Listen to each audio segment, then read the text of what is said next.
Hello friends, আজকে আমরা বানাতে চলেছি দুটো নিনজা টয়। প্রথমে আমরা একটা লাল কালারের পেপার নিয়ে নিচ্ছি, তারপর এটাকে যেমন দেখতে পাচ্ছ স্টেপ বাই স্টেপ ভালোভাবে ফোল্ড করে দিচ্ছি। এটাকে আমরা ভালোভাবে ফোল্ড করে নিয়েছি, ওপর দিকটাও এবং নিচের দিকটাও সেমভাবে ফোল্ড করে নিচ্ছি। এরপর এর আগে থেকে আমরা আরেকটা কাগজ এরভাবে ফোল্ড করে গেছিলাম, সেটাকেও নিয়ে নিচ্ছি। এরপর এটার উপরে এটাকে রেখে কিছুটা এইভাবে এটার একটা অংশকে আরেকটার ভেতরে ঢুকিয়ে দিলেই আমাদের এই পেপার নিনজা স্টারটা রেডি হয়ে যাবে।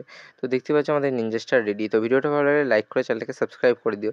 তো চলো আমাদের দ্বিতীয় টয়টা বানানো যাক। আমাদের দ্বিতীয় টয়টা বানানোর জন্য আমরা এরকম একটা ব্লু কালারের পেপার নিচ্ছি।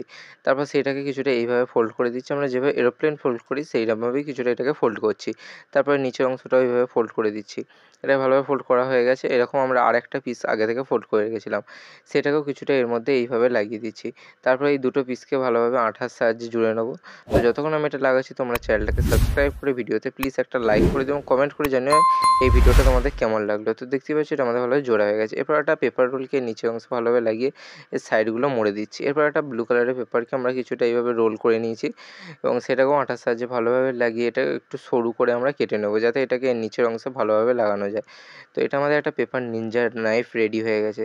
তো দেখতেই পাচ্ছ। তো আজ এই ভিডিওটা কেমন লাগলো অবশ্যই কমেন্ট করে জানিও।